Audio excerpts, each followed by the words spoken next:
Me da mucho gusto comunicarme con ustedes. Como presidente de México, tengo la responsabilidad de informarles sobre mi estado de salud. Ya lo hice, pero de todas maneras, como han habido especulaciones, es importante decirles que estoy bien. Tengo COVID, se me complicó porque me fui a una gira muy intensa que inicié en Veracruz, hubo cambio de clima, fui después a Quintana Roo, estuve en Chetumal, estuve en Cancún, estuve en Mérida y ahí me hizo crisis porque se me bajó de repente la presión y estando en una reunión con ingenieros militares evaluando el Tren Maya y con otros servidores públicos, pues como que me quedé dormido, fue una especie de váguido, hablando coloquialmente, y llegaron de inmediato pues los médicos y me atendieron. No perdí el conocimiento, sí tuve esa situación de desmayo transitorio y por la baja de presión querían llevarme en camilla y en una ambulancia al hospital. Le pidieron instrucciones al general secretario, él dijo de que hicieran lo que correspondía a lo que se necesitara, ¿no? Que me atendieran. Yo no acepté, los charoleé, les dije, miren, él es el general secretario, pero yo soy el comandante supremo de las Fuerzas Armadas. Entonces, no me van a llevar a ningún lado, aquí en este sillón me van a atender. Y ya me tomaron la presión, me pusieron 1 litro de suero, me levantaron la presión y ya, afortunadamente no pasó a mayores, no hubo ninguna afectación en el corazón, en el cerebro, en nada. Y ya decidí venirme a la Ciudad de México, me trasladaron en una ambulancia aérea, pero no venía yo en una camilla, venía yo consciente, y así llegamos aquí y escribí un mensaje en Twitter, en Facebook, informando. Sin embargo, pues empezaron las especulaciones, porque pues mis adversarios tienen mucha imaginación y es como decirles ahora, aunque lo tendría que estar repitiendo, decirles el muerto que tú matáis o que vos matáis goza de cabal salud, porque han dicho muchísimas cosas, ¿no? De que me dio un derrame cerebral, de que aquí en Palacio están médicos especialistas de cardiología del Hospital Militar, y no es así. Afortunadamente estoy muy bien, estoy trabajando, ya escribí 2 borradores en estos días de 2 discursos, el del día 1, el Día del Trabajo, y el discurso que voy a pronunciar el día 5 de mayo en Puebla, con motivo de la batalla de Puebla. Estoy bien, me están informando de lo que está sucediendo en el país. Afortunadamente las cosas están marchando en lo económico, el peso sigue fuerte como nunca en 40, 50 años. Es la moneda que más se ha fortalecido en el mundo, que más se ha revaluado, que no ha tenido ningún problema. También es muy buen dato el del día de ayer, antier, de que está bajando la inflación y sigue creciendo la economía, sigue habiendo empleos, se están aplicando en todo el país los programas de bienestar, estamos avanzando también en garantizar la seguridad pública, está bajando la incidencia delictiva, en fin, vamos bien, estamos bien y de buenas. Y bueno, yo creo que el Creador y los deseos que tenemos de vivir nos van a permitir terminar nuestro mandato. Aquí estamos en este recinto, en esta intendencia. Aquí fue donde mantuvieron preso 4 o 5 días al presidente Madero, al apóstol de la democracia, un hombre bueno que fue víctima de una pandilla de rufianes. Y cuando llegamos aquí, creamos pues este museo, se llama Intendencia de la Traición. Miren, tratamos de reconstruirlo, hacerlo como estaba en esa época, en ese tiempo. Aquí estuvo con José María Pío Suárez, vicepresidente de la República, caballero de la lealtad, tabasqueño, de Tenosique, Tabasco. Aquí estuvieron y aquí lo sacaron por órdenes de Huerta para asesinar a los dos de manera cobarde, cerca de Lecumberri. Bueno, él padeció mucho de la prensa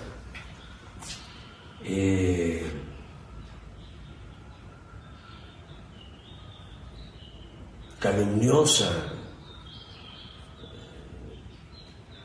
Paco Ignacio Taibo escribió un libro extraordinario sobre Madero que se los recomiendo, que se llama Tiempos de Sopilotes, porque lo trataron muy mal los periodistas de ese entonces y también los intelectuales, se volvieron huertistas, tanto periodistas como los intelectuales. Muy pocos se mantuvieron leales al presidente Madero, que fue un hombre excepcional, uno de los mejores dirigentes políticos del mundo,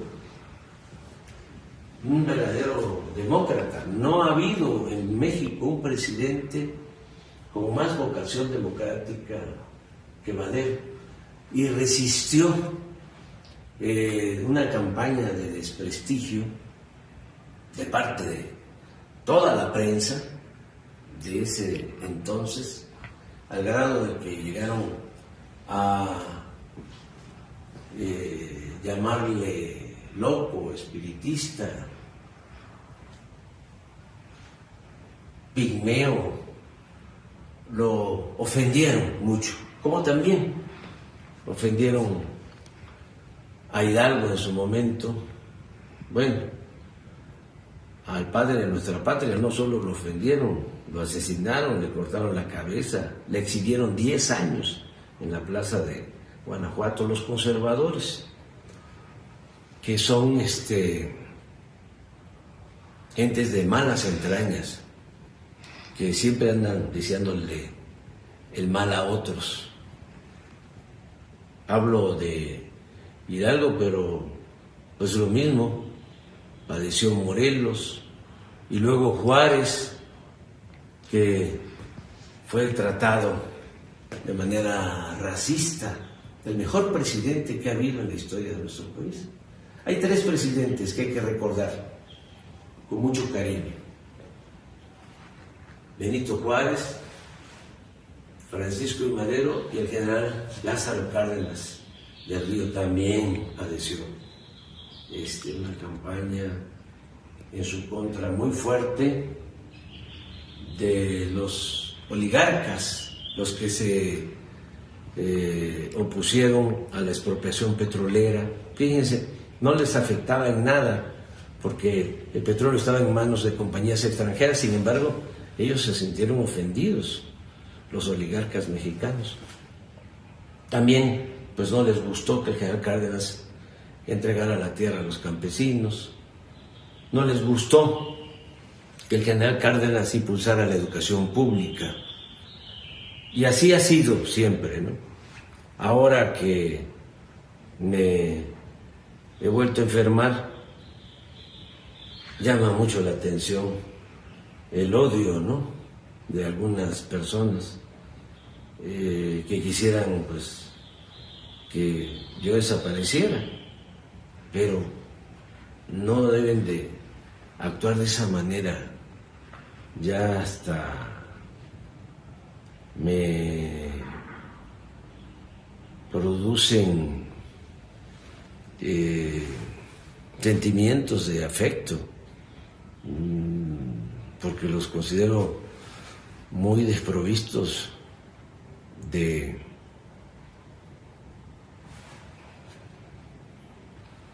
buenos sentimientos, los veo muy solos, muy vacíos, con mucho odio. No deberían de pensar así, no hay que desearle mal a nadie, hay que aplicar el principio del amor al prójimo. Y sí, es impresionante, ¿no? Unos que dicen, ante la falta de información, lo que se sabe, Alarraqui, por ejemplo, un comentarista dice, supe por la hermana de un médico militar que atendió al presidente, que padece de una embolia, de un infarto cerebral. Tengo otro informe parecido, de gente que está hablando de eso. Luego Riva Palacio igual, sí le dio COVID, pero también tiene un derrame cerebral y lo están atendiendo muchos médicos. Y así, y otros hasta quienes ya me dieron por muerto. Me acuerdo mucho de Charrasca. Antes se usaban, para resolver las diferencias, se usaban los duelos. Hubieron duelos muy famosos, por ejemplo, el abuelo de Octavio Paz, Irineo Paz, que era periodista, fue director del periódico Patria, y fue un liberal, luchador, de mucha pasión. Entonces entraron en diferencias con un hermano del maestro Justo Sierra, y entonces se retaron a duelo y se nombraban padrinos, y Irineo Paz mató en el duelo al hermano de Justo Sierra, del maestro Justo Sierra, el maestro de América, secretario de Educación en la época de Porfirio Díaz, además mecenas, impulsor de poetas y de grandes escritores de esa época, ¿no? Bueno, pero hay otro caso de un duelo en Peralvillo, donde a un personaje llamado o conocido como Charrasca, lo retan a un duelo y él nombra a su padrino y el otro pues también nombra a su padrino, definen la hora, el día, y el caso es que no se presentó Charrasca a la hora y el día y al día del duelo. Y le dijo al padrino, tú les dices que no me voy a presentar. Y es muy chistoso porque el padrino de Charrasca le dice a los otros, ¿no?, al del duelo y a su padrino, dice Charrasca que no se va a presentar y que lo den por muerto y que vayan y ya, y los insultan, ¿no? Entonces, a mí me han dado por muerto varias veces. Fíjense que en política me ha ayudado mucho el que me han dado por muerto. Después de que nos hicieron el fraude, de que nos robaron la presidencia en el 2006, que vino ese sexenio tremendo de García Luna, ya se pueden imaginar. A mí me dieron por muerto, porque decidí recorrer todos los pueblos de México. Entonces, me reunía yo con 10, 20, 30, 50, 100 gentes. A Calderón le preguntaban que si, qué hacía yo, y decía, pues ahí anda, en los pueblos, se reúne con 3, 4, 5 gentes. Me dieron por muerto, me salvé. Y así, trabajando en las comunidades, en los pueblos, en los municipios, construimos la organización que nos llevó a la presidencia para transformar a México. Este es un movimiento que se ha hecho con mucho sacrificio, con muchas fatigas, desde abajo y con mucha gente, a las que admiro y a las que respeto y a las que quiero mucho. Unos ya se nos adelantaron y a ellos es a los que les dedico esta plática, ahora que estoy con COVID, que no se preocupen, que estoy bien y que vamos a seguir luchando. Ya saben cómo somos de perseverantes. Nos falta todavía un tiempo y van a hacerse muchas cosas, muchas bellas cosas en beneficio del pueblo de México, de nuestro querido pueblo de México.